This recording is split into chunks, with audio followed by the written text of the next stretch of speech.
The title of this film was really misleading.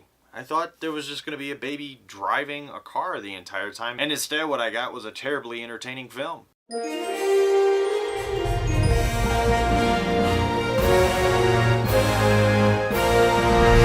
Baby Driver, starring Ansel Elgort, Lily James, John Hamm, Jamie Foxx, Eliza Gonzalez, and Kevin Spacey. Written and directed by Edgar Wright, who brought us Hot Fuzz, Shaun of the Dead, and Scott Pilgrim vs. the World.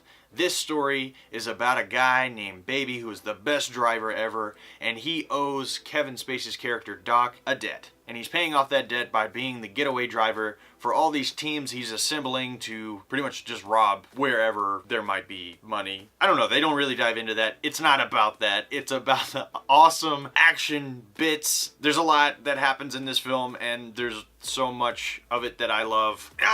This is such an entertaining film. I mean, right off the bat, this film knows what it is and what it wants to be. And you fall in love with it. At least I did. From the word go, the beginning of this movie is cut and choreographed beautifully with music, and it's just, it sets the tone and the energy of the film, and it lets you know that it's just going to be tons of fun. And going off the whole music and all of that being cut together, the music just lifts everything in this film. Now, after the first bank robbery scene, we see Baby walking on the street, and he goes a couple of blocks, and we're just seeing the environment. We're seeing this world that he lives in. He's got his headphones in, he's jamming out, and he doesn't say a word, but it's through this scene, this continuous shot, we're getting an idea of who this guy is. We, right off the bat, discover that he is a fantastic driver, which that was choreographed, it was shot, and it was cut perfectly. That's some of the best stunt driving I've seen in a long time. And fun little fact, Ansel Elgort got to keep that car. Production team gave him the red Subaru for his birthday. Dude, you were lucky. I would love to have that car. The high energy that is throughout this entire film is awesome.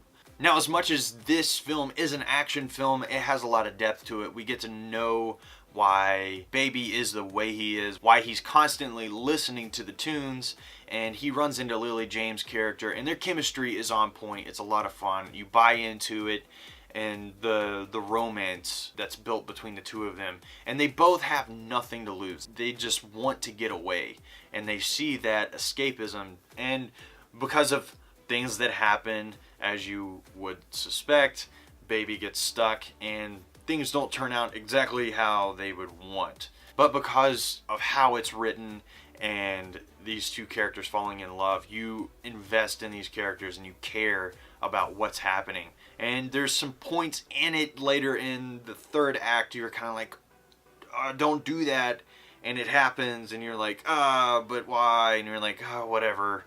It does make sense. I'm trying not to spoil this. Someone who actually surprised me in this was Jamie Foxx.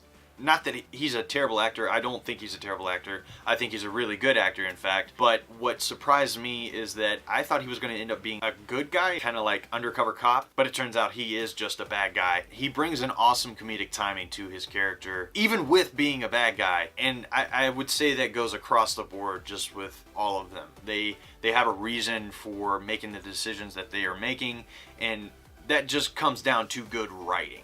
Edgar Wright did a fantastic job, as he usually does, and this is just another movie of his to fall in love with. I did say that the action sequence in the beginning of this movie is one of my favorite scenes, but honestly, if I was to really break it down and be specific, it would have to be one of Kevin Spacey's scenes where he's drawing out the plan and he's talking to John Hamm's character, and he's just zinging him left and right, and it is just this awesome monologue, probably one of the best monologues. Of course, Kevin Spacey doing any kind of monologue is awesome. It was just another opportunity for Kevin Spacey to solidify himself as one of the greats, and he took it and he shined brilliantly. I loved how much he was in this movie. The casting was fantastic in this movie, hands down. Everybody did great across the board. Man, I feel like I'm rambling at this point. I loved this movie. It was tons of fun. I can't wait to see it again. It's totally worth seeing in the theater. I'm not sure how much longer it's going to be in the theater, but if you have the opportunity, go see it. It's taken me forever to do this review, and I apologize. I've been in production myself. That's what I thought of Baby Driver. I'm going to give it an 8.5 out of 10. It's totally worth seeing, so make sure that you see it at some point. It's fresh and original. We're not getting original content much these days. We're getting remakes, and this is something that is just, it's refreshing. And thank you, Edgar Wright. This is some fine filmmaking. Pure popcorn fun. So yeah, that's what I thought of Baby Driver. What did you think? Did you like it? Did you hate it? Did you love it? Let me know in the comments down below. I want to know what you guys thought. This is a conversation. Yeah, it's a review. Not really. It's just me talking and sharing my opinions. So let me know what you thought. I definitely want to know. If you're local to the Asheville, North Carolina area, be sure to head on over to the828.com. Why? It's where the locals go. As always, thank you so much for watching. If you enjoyed this video and you want to see more, be sure to hit that subscribe button. And if you want to see my last review, you can click right there. And you guys have a fantastic day.